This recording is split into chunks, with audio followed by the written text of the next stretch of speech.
पे जान भी कुर्बान है। इय्याका नअबुदु व इय्याका नस्तईन।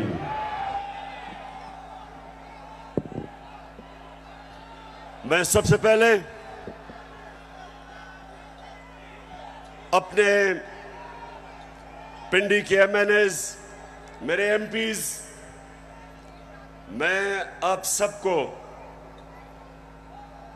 मुबारक देता हूं, खराज तहसीन पेश करता हूं कि आपने इतने थोड़े वक्त पे ये जलसे को ऑर्गेनाइज किया और माशाअल्लाह लियाकत बाग में इस तरह का जलसा, इस तरह की रौनक, मैं आप सबको, आपको भी, मेरी बहनों को भी, नौजवानों को भी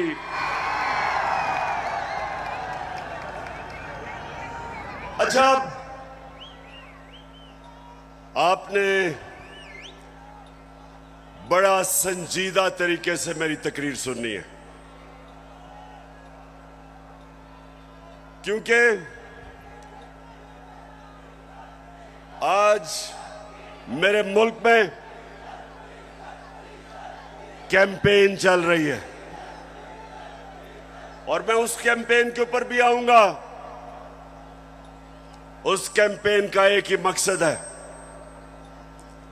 कि मेरी कौम को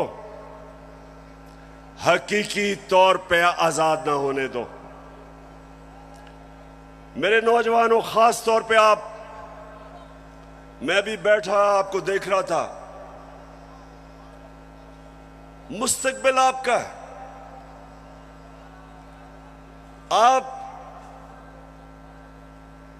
आपने ये फैसला करना है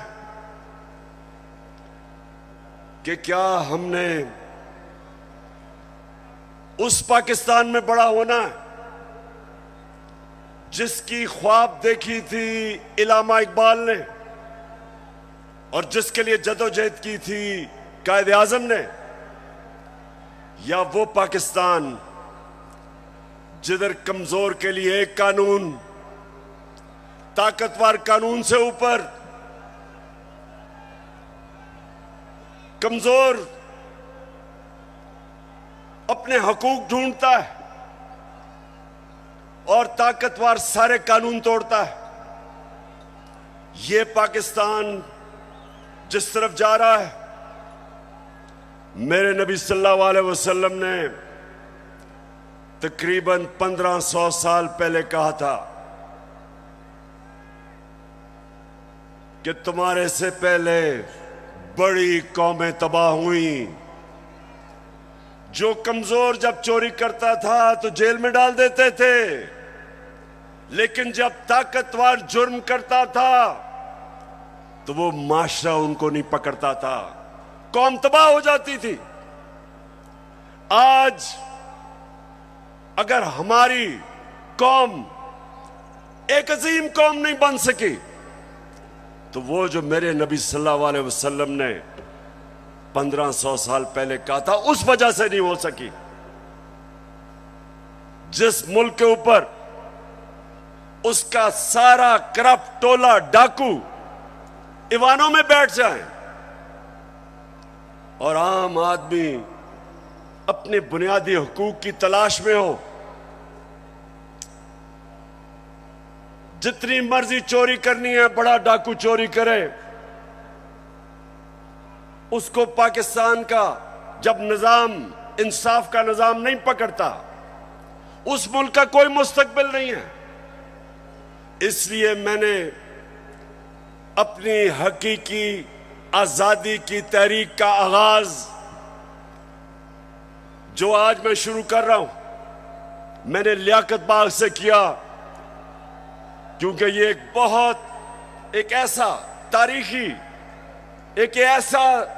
तारीखी जगह है कि जो पाकिस्तान की मूवमेंट में कायदे आजम के साथ लियाकत अली खान खड़े हुए थे, उनकी शहादत यहां हुई थी। मैं ये चाहता हूं कि मेरी सारी कौम आज तैयार हो जाए। जिस जदोजहद के लिए मैं आज आपको निकालने आया हूं, क्योंकि ये आपके मुस्तकबिल का मसला है। इमरान खान का तो अल्लाह सब दे चुका है। वो तो उसका बार बार शुक्र अदा करता है कि जाती तौर पे तो अल्लाह ने बड़े करम किए मेरे पे। लेकिन मुझे आपकी फिक्र है पाकिस्तानियों, जो आज मुल्क से हो रहा है, मुझे आपकी फिक्र है। चोर डाकू जब मुल्क की क़यादत पे बैठे हों और यहां ताकत में वो लोग हों जो जाती मफादात के लिए और अपनी अना के लिए मुल्क के मुस्तकबिल को तबाह करते हैं, इनको सिर्फ अवाम की ताकत शिकस्त दे सकती है। और मैंने अपनी आज कौम से वादा कर रहा हूं कि जब तक मैं अपनी कौम को हकीकी आजादी नहीं दिलवाऊंगा, मैं पाकिस्तान की सड़कों पे होऊंगा, मैं अपने लोगों के अंदर जाऊंगा, मैं अपनी कौम को उठाऊंगा।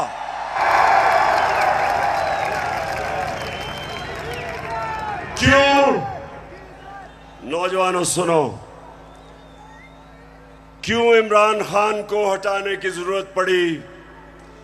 क्यों बैरूनी साजिश, क्यों बैरूनी साजिश से इमरान खान को हटाया गया? जरा सुने वजह क्या थी। क्या इमरान खान मुल्क के पैसे चोरी करके बाहर बड़े बड़े महल्लात खरीद रहा था? क्या ये मुल्क के पैसे मनी लॉन्ड्रिंग कर रहा था? क्या लोगों की जमीनें चोरी कर रहा था, कब्जे कर रहा था, फैक्ट्रियां बना रहा था? मैंने जितनी देर क़यादत की, इससे कम टाइम पे, जब नवाज शरीफ 1990 में आया था, 17 फैक्ट्रियां बना चुका था। 17 फैक्ट्रियां बना चुका था। मैं सिर्फ क्यों निकाला नवाज शरीफ को? क्यों निकाला? क्योंकि उसने चोरी की थी। लेकिन इमरान खान की रिजीम चेंज क्यों की गई? क्योंकि वो अमेरिका की नौकरी नहीं करना चाहता था।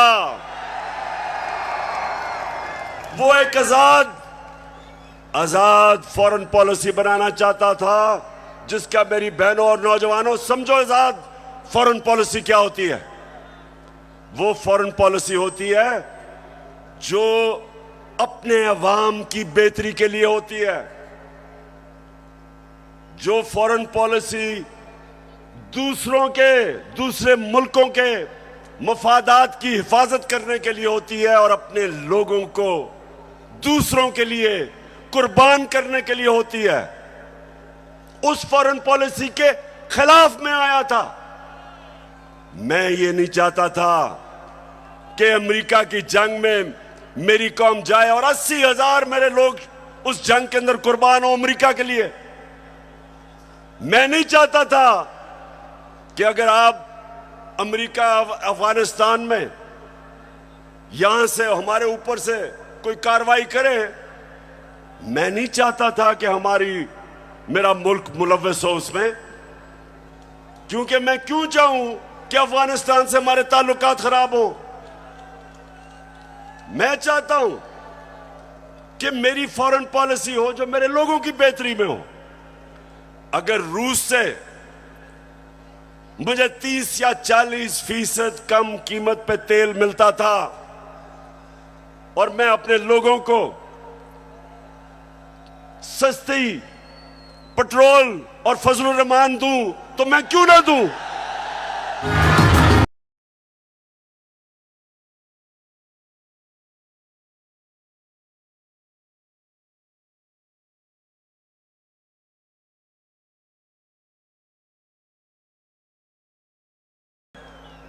अगर हिंदुस्तान अमेरिका का स्ट्रेटेजिक एलाई, वो रूस से तेल खरीद सकता है और अपने लोगों को पेट्रोल और डीजल 25 रुपए लीटर कम दे सकता है, तो मैं क्यों ना दूं?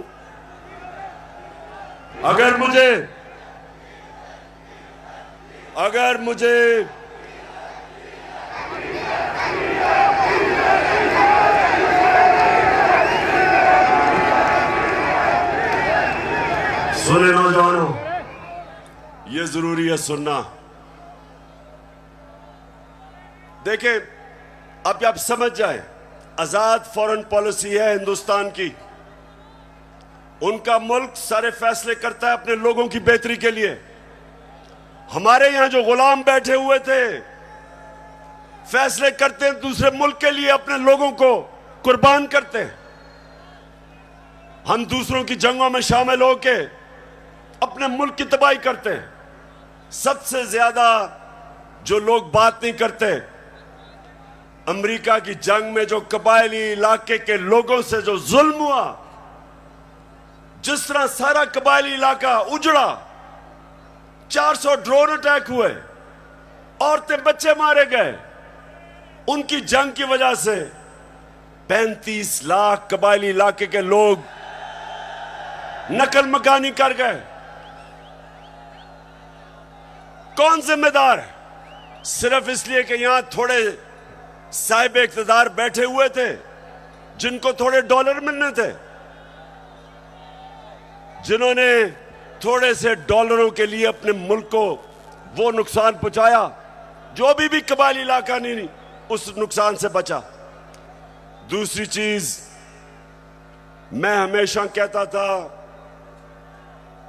कि अफगानिस्तान में जो अमेरिका गया है, इसका कोई मिलिट्री हल नहीं है, डायलॉग से मसला हल होगा।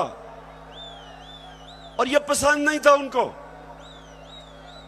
और आखिर में मैंने, जब वो अमेरिका वहां से गया, तो उनके भी लोगों ने कहा कि जो मैं कहता था ठीक, लेकिन उनको पसंद नहीं है। उनको आदत पड़ी हुई थी शहबाज शरीफ जैसे गुलामों की, और नवाज शरीफ जो सदर ओबामा के सामने पर्ची पढ़ के थैंक यू कहता था।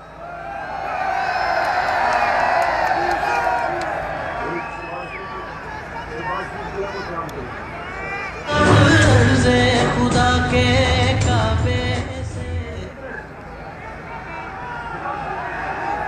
अच्छा सुने, अब ये बड़ा जरूरी है आपने सुनना, क्योंकि मैंने आज आपको खास आगाज करने आया हूं अपनी हकीकी आजादी की तहरीक, और मैं सबको तैयार करने आया हूं।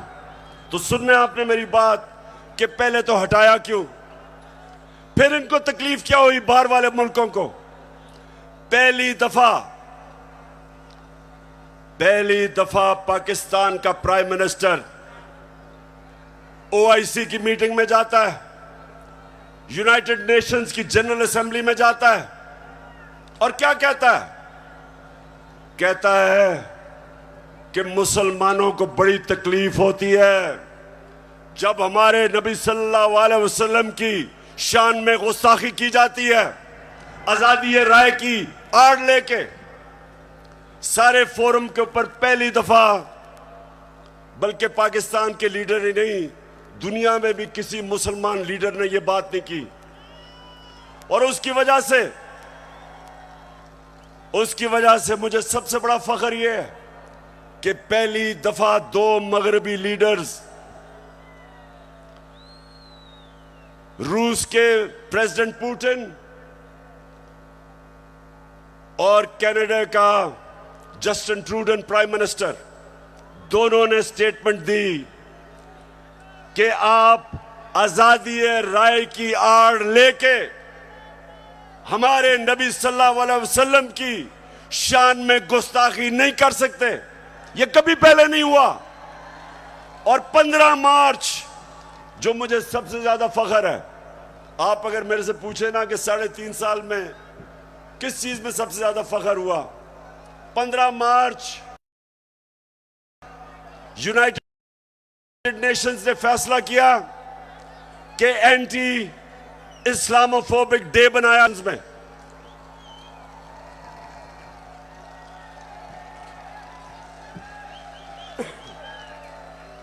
तो मेरे पाकिस्तानियों, ये वो लोग जो आदी हुए थे, वो तिफल क्या गिरेगा जो घुटनों के बल चले, इनके आदी हुए थे, आदी हुए थे, उनको पसंद नहीं आया ये। पूरा साजिश हुई।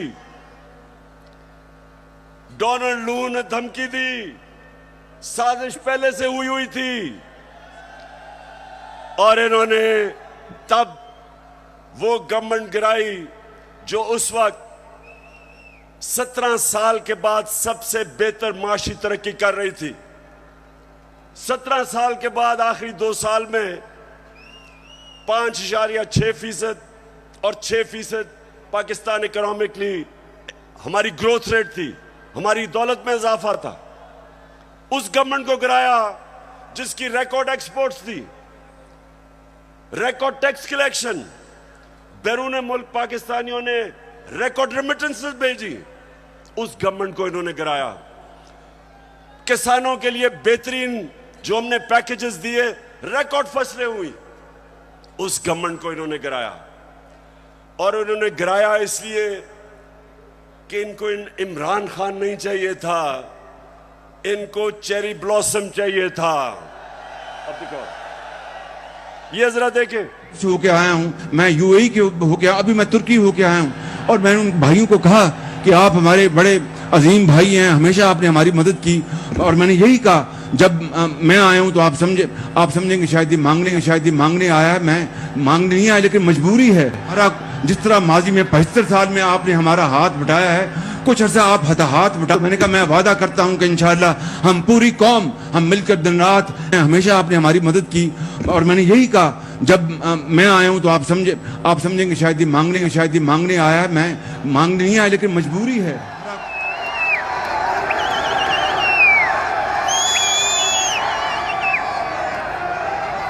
तो मेरे नौजवानों, मैं इसलिए आपके पास आया हूं, मैं भी मांगने नहीं आया,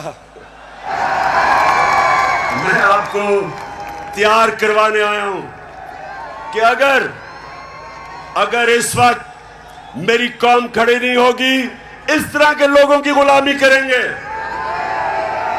जो कहता है कि जी हम तो भिखारी हैं, बेगर्स आर नॉट चूजर्स। तो मैं, अब सुने जरा मेरी बात, मैं अगली बात करना चाहता हूं। देखिए, पाकिस्तान में जब ये आए, अब मैं सिर्फ बताना चाहता हूं कि लोगों से हुआ क्या 4 महीने में। मुझे जितने लोगों ने बताया कि जब उनके पास बिजली के बिल आए, कौम के ऊपर गुजरी क्या है, कि किस तरह उनको समझ नहीं आ रही, आम सफेद पोश लोगों को, कि बिजली का बिल दें, बच्चों की फीस दें, खाना दें। बिजली जो हमारे जमाने में 18 रुपए यूनिट था, मैंने 5 रुपए यूनिट सब्सिडी दिलवाई कि कम करो, वो आज 36 रुपए यूनिट है, दुगनी हो चुकी है। आज हमारी इंडस्ट्री जो सबसे तेजी से लार्ज स्केल मैन्युफैक्चरिंग तेजी से जो बढ़ रही थी, दौलत में इजाफा हो रहा था, सारे बर्रे सगीर में सबसे ज्यादा रोजगार पाकिस्तान में था वर्ल्ड बैंक के मुताबिक। तो इन्होंने जो महंगाई की है, बिजली की कीमतें बढ़ाई हैं, पेट्रोल और फजलुर रहमान की जो कीमत बढ़ाई है, उससे आप समझते कि कितना नुकसान हुआ है इंडस्ट्री, हमारी इंडस्ट्री को नुकसान, बेरोजगारी बढ़ रही है। हमारा तो यहां नौजवान आबादी है, अगर हम रोजगार नहीं देंगे ये लोग किधर जाएंगे? कितने लोग मुल्क से बाहर जा सकते हैं? तो ये जो मैं आज आपके पास सिर्फ अब आपको बताऊं कि इन्होंने जो सारे चोरों के टोला ने मिलके कि जी बहुत महंगाई कर दी इमरान खान ने, मैं ये जरा आप सिर्फ थोड़ा आराम से सुने कि इन्होंने किया क्या है। पहले मैं आता हूं ताकि आपको पता है, हमने हमजा कुकड़ी को शिकस्त दी, और आपको पता है उसका मुर्गी का कारोबार है। तो जब हम आए थे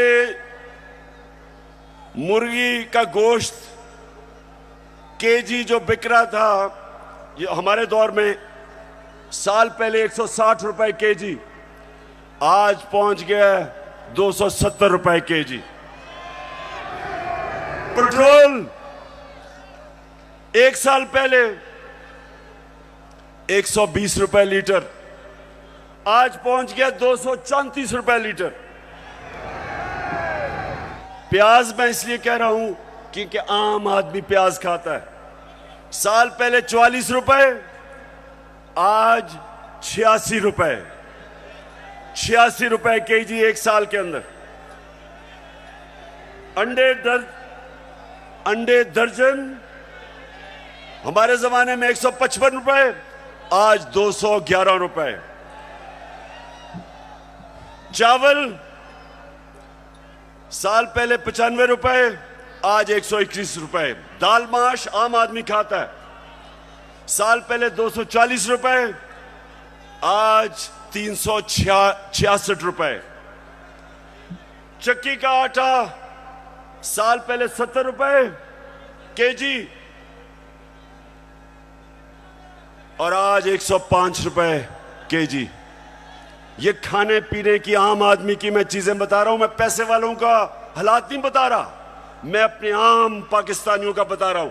मसरूर की दाल साल पहले 157 रुपए केजी, और आज 330 रुपए केजी। ये सुनते रहे, ये महंगाई कम करने आए थे।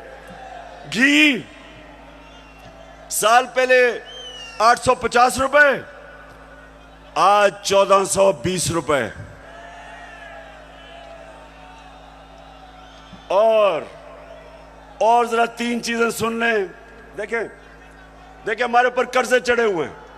अब जरा सुने, जरा मैं चाहता हूं नौजवानों आप सुने, क्योंकि आपका मुस्तकबिल है। हमारे ऊपर कर्जे चढ़े हुए थे। कर्जे कैसे उतारने हैं?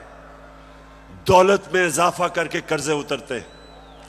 आपकी जब फैक्ट्रियां चलती हैं, बाहर से सरमायाकारी होती है, आपकी किसानों की पैदावार बढ़ती है, दौलत में इजाफा होता है, उससे आप अपने कर्जे वापस करते हैं। मसलन मैंने दुकान के लिए कर्जा लिया, मैंने दुकान बना ली, अब मैंने कर्जा ले लिया। अब जब जैसे जैसे मेरी ज्यादा सेल होगी, मेरी दौलत में इजाफा होगा, मैं कर्जे वापस करूंगा। अब जब से ये आया, क्या हो रहा है? बजाय दौलत में इजाफा होने के फैक्ट्रियां बंद हो रही हैं। इन्होंने बिजली की कीमत उधर पहुंचा दी और गैस की। फैक्ट्रियां मुकाबला नहीं कर सकती हिंदुस्तान का, एक्सपोर्ट्स गिर रही हैं। एक्सपोर्ट्स हमारे जिस महीने हम छोड़ के गए थे, एक्सपोर्ट्स 3.1 अरब डॉलर था, आज एक्सपोर्ट्स इस महीने 2.2 अरब डॉलर, जो 3.1 अरब डॉलर से एक्सपोर्ट नीचे आ गई 2.2 अरब डॉलर पे। रेमिटेंस जो बैरून मुल्क पाकिस्तानी पैसा भेजते हैं, हमारे आखिरी महीने में 3.1 अरब डॉलर, वो नीचे आके 2.5 अरब डॉलर पे आ गई। मतलब कि दौलत में इजाफा नहीं हो रहा, कर्जे बढ़ते जा रहे हैं। इनके पास हल क्या है? आर्मी चीफ से टेलीफोन करवा रहे हैं सऊदी अरेबिया को कि जी पैसे दे दो, क्योंकि इनको तो सारे समझते हैं कि चोर है ये, इनको तो पैसे कोई नहीं देता। तो आर्मी चीफ अमेरिका को कभी टेलीफोन कर रहा है, कभी यूएई को कर रहा है, कभी सऊदी को कि जी पैसे दे दो। तो इससे क्या होगा? वो तो कर्जे देंगे, कर्जे बढ़ते जा रहे हैं। कर्जे वापस कैसे कर रहे हैं? दौलत में तो इजाफा नहीं हो रहा। और इसलिए मेरे पाकिस्तानियों, इसलिए मैं इनको कहता हूं कि एक ही तरीका है इस मुल्क को इस दलदल में जो घुसा रहे हैं निकालने का, और वो है साफ और शफाफ इलेक्शन। एक ही रास्ता है। लेकिन ये सारे खौफजदा हैं। इन्होंने जब हुकूमत गिराई, नौजवानों सुनो, हुकूमत जब गिरवाई, इनका ख्याल था पार्टी का जनाजा निकल गया। उसके बाद जब पब्लिक सड़कों पे आ गई, इन्होंने 25 मई को हमारे ऊपर जुल्म किया दहशत फैलाने के लिए। उसके बाद 17 जुलाई को बाई इलेक्शन हुआ पंजाब का, हमजा कुकड़ी फारग हो गया, हम जीत गए। सितम के कोहे गरा रूई की तरह उड़ जाएंगे हम महकूमों के पांव तले। ये धरती धड़ धड़ धड़केगी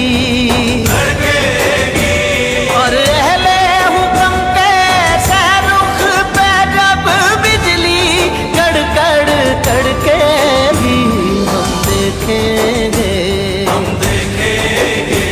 लाजिम है कि हम भी।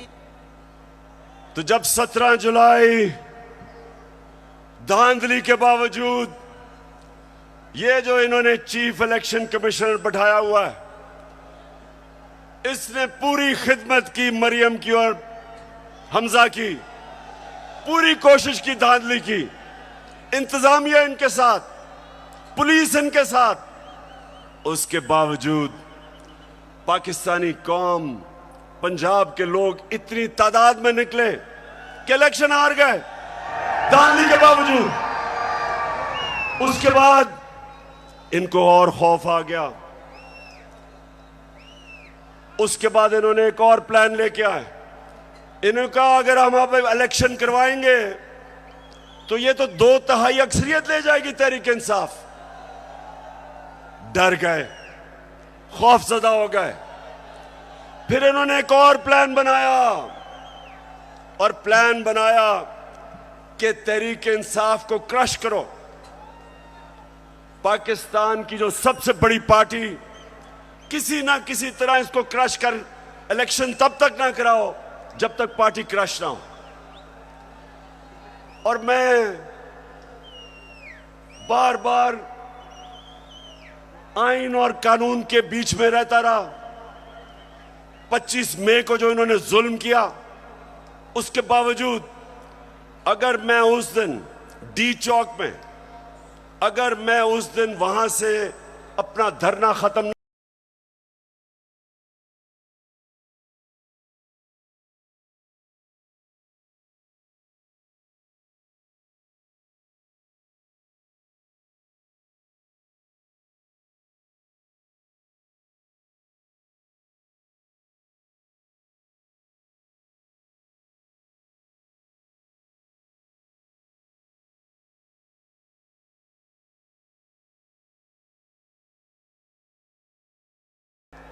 वापस, इसलिए 25 मई को मैंने धरना इसलिए खत्म किया कि मैं नहीं चाहता था कि यहां तोड़ फोड़ हो, मैं नहीं चाहता था मुल्क में इंतशार हो, मैं नहीं चाहता था कि मेरे मुल्क को नुकसान हो। और मुझे पता था कि जिस तरह पुलिस ने दहशतगर्दी की और रेंजर्स ने हमारे ऊपर जिस तरह रबर बुलेट चलाई औरतों बच्चों पे, मुझे पता था कि अगले दिन इंतशार होना था। मेरे ऊपर केसेस कर दिए, 16 FIR मेरे पे काट दी। उसके बाद इन्होंने क्या किया, जरा गौर से सुने ताकि मैं आपको अपना अगला लाएअमल बताऊं। इन्होंने किया क्या? इन्होंने उसके बाद फैसला किया कि तहरीक इंसाफ को दबाया जाए। हमारे वर्कर्स के ऊपर FIRs, धमकियां,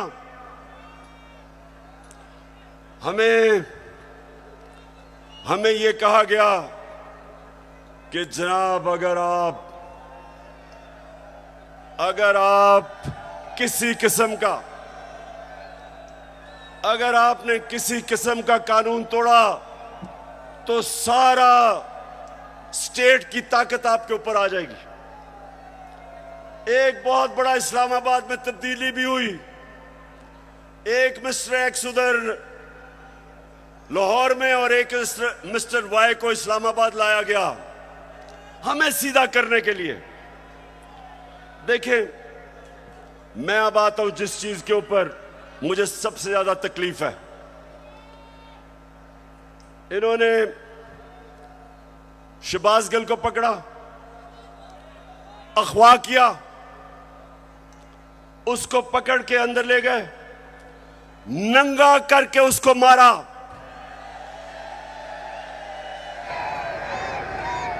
दो तीन दिन तक मुझे तो पता नहीं चला।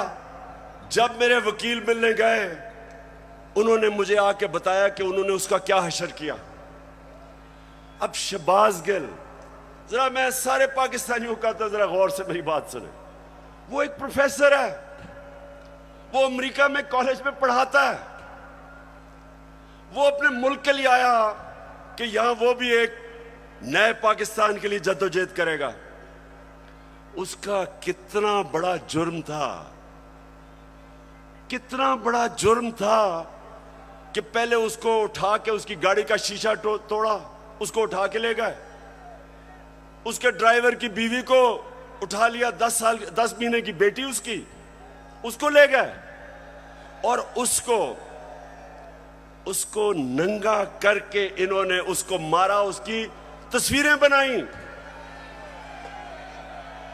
जब वो ज़हनी तौर पे जब वो डिस्टर्ब हुआ तो उसकी तस्वीरें बनाई। मैं वो लोग जिन्होंने ये किया, मैं उन सारों को आज उनसे मुखातिब हूं कि आप सोचें कि आपसे ये होगा, कभी हुआ तो आपके और आपकी फैमिली के ऊपर क्या गुजरेगी। सोचें, एक इंसान की आप डिग्निटी खत्म कर रहे हैं। उसको जानवर भी इस तरह की हरकतें नहीं करते। अल्लाह कुरान में कहता है कि मैंने इंसान को वो सलाहियत दी है कि फरिश्तों से भी ऊपर बना दिया, लेकिन साथ वो ये भी कहता है कि जब इंसान गिरता है वो जानवरों से भी नीचे चला जाता है। ये जो इन्होंने किया है, ये जानवरों से भी नीचे चले गए हैं। खुदा के काबे से सब बुत उठवाए जाएंगे,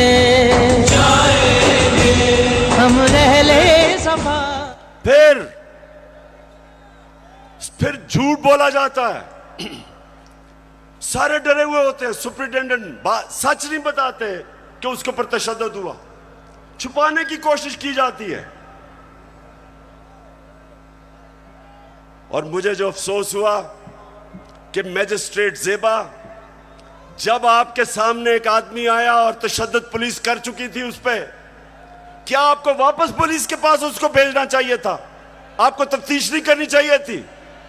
यह आपको इंसाफ का तकाजा था कि जब एक आपको नजर आ रहा था कि वो बिल्कुल टूट चुका था, जो उन्होंने उसे जुल्म किया था, उसके बावजूद वापस भेज दिया पुलिस के पास। और फिर कहते हैं जी किसी को तौहीन हो गई। ये आप जो इतना बड़ा रुतबा है जज का, उससे आप इंसाफ नहीं कर रहे। और जो आईजी और डीआईजी इस्लामाबाद, इनके ऊपर, दोनों के ऊपर केसेस हमने दर्ज करवाए हैं, आप इनके ऊपर एफआईआर कटवाई है। और मैं सारी अपनी कौम को कहता हूं कि ये आजाद मुल्कों में ऐसी चीजें नहीं होती। सिर्फ गुलाम मुल्कों में, जिधर आपके हकूक नहीं होते, जिधर इंसाफ नहीं होता, जिधर आइन की और कानून की बालादस्ती नहीं होती, उन कौमों में यह होता है। वहां लोग गुलाम होते हैं, वो कभी ऊपर नहीं आ सकते।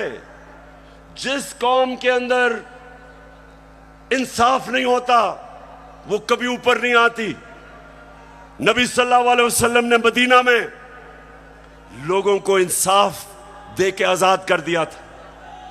उन्होंने सबको कानून के सामने एक बराबर खड़ा कर दिया था। कोई ताकतवर किसी कमजोर पे जुल्म नहीं कर सकता था, इसलिए वो आजाद हो गए थे। हमारा हर जगह ये जो शहबाज गिल का केस है कि नवाज शरीफ ने उससे बहुत बुरी बातें पाकिस्तानी फौज के खिलाफ की है। देखें जरा इनकी टेप से इन्होंने क्या क्या कहा हुआ पाकिस्तानी फौज के ऊपर। नवाज शरीफ ने, ख्वाजा आसिफ ने, मरियम ने, उनको क्यों नहीं पूछते? क्योंकि वो ताकतवर हैं। वो बेचारा अमेरिका से आया था, कहा कि उसको पूछने वाला कोई नहीं, उसको इस तरह आपने जलील करके। और मुझे शर्म आती है कि हमारे मुल्क में इस तरह की इंसानों को जलील किया जाता है। और इंशाअल्लाह इसका हम पूरा कानूनी तौर पे हम पूरा इंसाफ लेके रहेंगे इसके ऊपर। बाजवा साहब, आपने हमारी अच्छी भली चलती हुकूमत को रुखसत करवाया, जजों से जोर जबरदस्ती से फैसले आपने लिखवाए। जनरल बाजवा साहब, आपको 2018 इलेक्शन में अवाम के मैंडेट की चोरी का हिसाब देना है। हाँ, नवाज शरीफ ने ये जरूर किया कि उसने किरदारों और इदारों के दरमियान एक वाज़ेह लकीर खींच दी है। एक या दो अफराद इदारा नहीं हुआ करते, एक या दो अफराद इदारों की बदनामी का बायस बना करते हैं।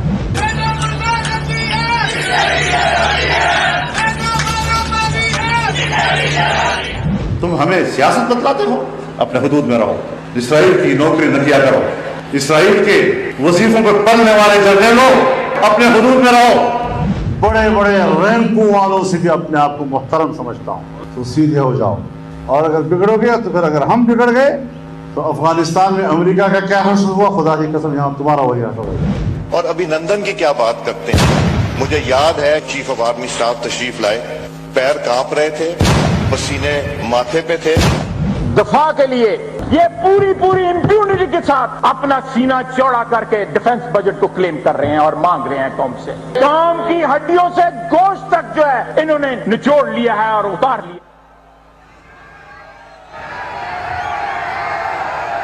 क्यों पिंडी, आप जज बने और आप फैसला करें कि ये हमारी फौज को क्या ये नुकसान पहुंचा रहे हैं या ये डैमेज करते थे, या वो जो शहबाज गिल ने का वो आपको पता भी नहीं चलेगा उसने क्या कहा इसके मुकाबले में। बहरहाल अगर उसने कुछ कहा तो उसके पास अदालत में जाए, कानून बने हुए हैं। लेकिन नंगा करके किसी के ऊपर तशद्दुद करना ये किसी भी इंसानी माशरे में नहीं होता। ये सिर्फ जानवरों के माशरे में, बल्कि वो भी मैं कहूंगा कि ऐसे नहीं होता। अच्छा, अब जो इनकी गेम है, इनकी गेम ये है कि ये शहबाज गिल को मिसाल बनाई जाए। ARY जो कि हमारा मौकफ, तहरीक इंसाफ का मौकफ पेश करता था, जो पाकिस्तान की नंबर 1 चैनल बन चुकी थी, उसको सिर्फ इसलिए बंद किया गया कि जनाब किसी तरह तहरीक इंसाफ का मौकफ ना पेश किया जाए। पैमरा को इस्तेमाल, अब पैमरा भी आ गया। पैमरा कहता है कि जनाब इमरान खान की लाइव तकरीर नहीं हो सकती। क्या जुर्म किया इमरान खान ने? जुर्म ये किया है, सिर्फ जुर्म एक है कि वो कभी इन चोरों के टोले को तस्लीम नहीं करेगा। ये जुर्म है उसका। ज़माने के अंदाज बदले गए। उसके बाद सोशल मीडिया, उनके बच्चों को पकड़ पकड़ के धमकियां दी जाती है। मीडिया की कोई बात करे उनको धमकी दी जाती है। तो मैं आखिर में अब मैं अपने न्यूट्रल से मुखातिब हूं।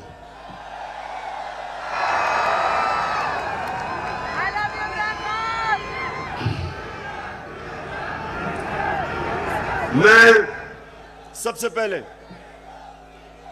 आपको यह बताना चाहता हूं, वो वाले जो 4 लोगों की इनकी स्टेटमेंट है ना,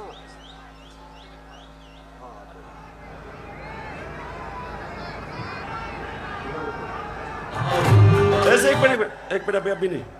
अब जरा सुने गौर से, क्योंकि मैं अपने न्यूट्रल से मुखातिब हूं। मैं अब जरा उनको बताना चाहता हूं हमारे से हुआ क्या। जब 25 मई को हमारे ऊपर पुलिस ने तशद्दुद किया, तो पुलिस के अंदर से मुझे बताया गया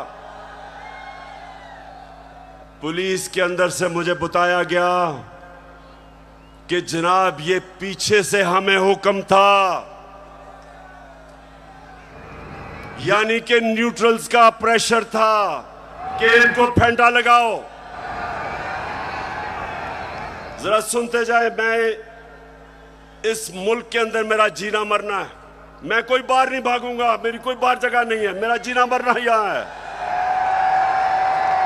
और शायद बाकियों से ज्यादा मुझे इस मुल्क की फिक्र है। तो मुझे यह कहा गया कि ना जनाब हमारे पीछे से प्रेशर है।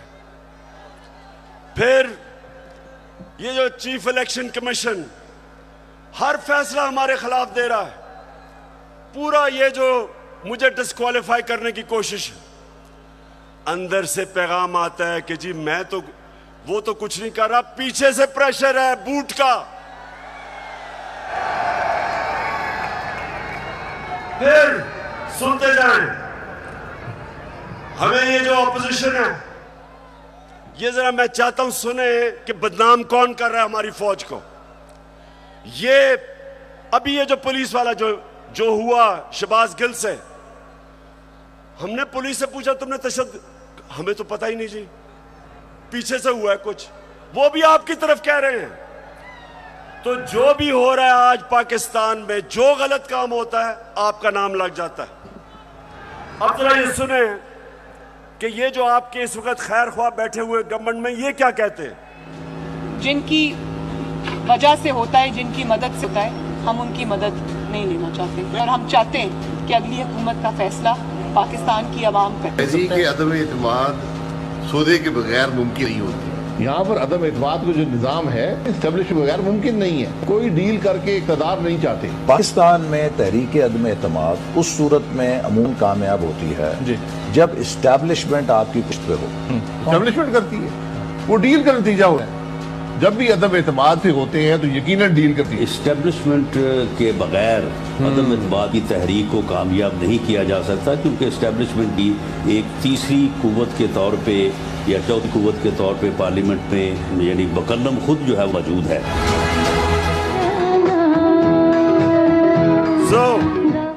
सो मैं ये सवाल पूछता हूं, कौन किसको बदनाम कर रहा है। और उसके बाद जरा सुनते रहे, हमें पैगाम आता है, मेरे घर से कोई मिलने आता है, उसको टेलीफोन आ जाता है एजेंसी से जी कि जी आप क्या करने गए थे। मेरे घर में लोग मिलने आ रहे हैं, पुलिस खड़ी है नीचे, उनके जूते उतार रही है। ये पुलिस नहीं कर रही, पुलिस हमें खुद बताती है कि पीछे से न्यूट्रल्स का हुक्म है हमें। तो मैं आज पूछता हूं कि क्या आप न्यूट्रल हैं या नहीं हैं, बताएं हमें। और अगर नहीं है तो क्यों इस मुल्क को इतना नुकसान पहुंचा रहे हैं। अगर इन लोगों के साथ आपने खड़ा होना है, तो क्या आपका ख्याल है कि जो कौम 30 साल से इनको चोर समझती है, वो क्योंकि आज आप इनके साथ खड़े हैं, वो इनको पाक कर देगी, वो मान जाएगी कि ये नहीं, चोर नहीं है। आपको भी नुकसान पहुंच रहा है। मैं आज इसलिए कह रहा हूं सब कुछ कि मुझे पता है प्लान क्या बना हुआ है। जो मिस्टर वाई आया, मुझे पता है वो क्या प्लान बना के आया है कि मीडिया को दबाओ, आवाज बंद करो, इनको डराओ धमकाओ, शहबाज गिल को मिसाल बनाओ, इमरान खान को जेल में डाल दो। इमरान खान को जेल से कोई फर्क नहीं पड़ेगा। जो करना करो। मैं अपनी कौम के सामने सारी कौम को इकट्ठा करूंगा, और अगर ये जो डिस्क्वालीफाई कर रहे हैं जी, फंडिंग केस या फलाना केस, जो भी आप करेंगे आप अपनी कौम को नुकसान पहुंचाएंगे। क्यों? क्योंकि सबसे बड़ी पाकिस्तान में इस वक्त नेशनल लेवल पे फेडरल पार्टी तहरीक एक ही है, तहरीक इंसाफ। सारे पाकिस्तान में है, सारे सूबों में है। ये मुल्क को इकट्ठा रख सकती है। कभी फौज अकेला मुल्क को इकट्ठा नहीं रख सकती, नहीं तो ईस्ट पाकिस्तान को इकट्ठा रख सकते। पॉलिटिकल पार्टी जो सारे मुल्क में इंसानों को इकट्ठा करती है, वो मुल्क को मजबूत रखती है। उस पार्टी को कमजोर करने का मतलब पाकिस्तान को कमजोर करना है। और अगर आप इसी पार्टी को दीवार से लगा देंगे, जो आप इस वक्त प्लान बना हुआ है, मैं आपको यकीन दिला रहा हूं कि यहां श्रीलंका वाला हाल होने वाला है। अभी तो हम आइन और कानून के बीच में चल रहे हैं, लेकिन जब एक पॉलिटिकल पार्टी हट जाएगी रास्ते से, तो जो हालात है पाकिस्तान में, कौन रोकेगा पब्लिक को? 22 करोड़ लोग हैं। श्रीलंका तो 2 करोड़ से थोड़ी सी ज्यादा उनकी पूरी आवाम है। यहां तो 22 करोड़ पाकिस्तानी है। जो हालात हैं, अगर इसमें आप पॉलिटिकल पार्टी को खत्म करके इन चोरों को ऊपर मुसल्लत करेंगे, नुकसान तो मुल्क है। और मैं इसलिए आखिर में कहता हूं कि इस मुल्क के पास सिर्फ एक रास्ता है, और वो रास्ता है साफ और शफाफ इलेक्शंस का। ये जो बाकी तरीके इख्तियार किए जा रहे हैं, एक वो सेटअप, एक जिनके पास पब्लिक में निकल नहीं सकते, जलसा वो नहीं कर सकते, उन लोगों को अगर, और 30 साल से जो चोरी कर रहे हैं, अगर आप समझते हैं कि ये कौम उनको एक्सेप्ट कर जाएगी, कौम भी नहीं एक्सेप्ट करेगी, कोई भी इन्हें एक्सेप्ट नहीं करेगा, ना बाहर इनकी क्रेडिबिलिटी, ना पाकिस्तान में। और आगे हमारे मुल्क के हालात बिगड़ते जाएंगे। ये कर्जे लेके और समझना कि जी मुल्क चलना शुरू हो गया, क्योंकि कई मुल्कों ने कर्जे दिए। ये कैंसर का इलाज डिस्प्रिन से हो रहा है। कर्जे बढ़ते जा रहे हैं, कर्जे का बोझ बढ़ता जा रहा है। ये इस तरह मुल्क नहीं चलेगा। जब तक पॉलिटिकल स्टेबिलिटी नहीं आएगी, माशी हालात ठीक नहीं होंगे। तो मैं आखिर में अपनी तकरीर खत्म करने से पहले बलूचिस्तान के लोग, सिंध के लोग और राजनपुर और डेरा गाजी खान जिधर सैलाब आए हुए हैं, उधर के लोगों के लिए एक तो हम दुआ भी करते हैं, और मैं सारी गवर्नमेंट्स को, पंजाब की गवर्नमेंट को कह रहा हूं कि पूरी तरह मदद करें हमारे इलाकों में। केपी की गवर्नमेंट को कहूंगा कि जो भी हम कर सकें बलूचिस्तान में करें, और जो भी हालात हैं, मैं चाहूंगा कि जो हमारे लोग बड़े खुल के ऐसे मौके पे मोबिलाइज होते हैं, इन लोगों की मदद करें, क्योंकि लोग इस वक्त सैलाब की वजह से बहुत मुश्किल में। और आखिर में मैं ये भी मुबारक देना चाहता हूं सबको कि अभी जो कराची में बाय इलेक्शन है, तहरीक इंसाफ जीत गई है। पाकिस्तान जिंदाबाद।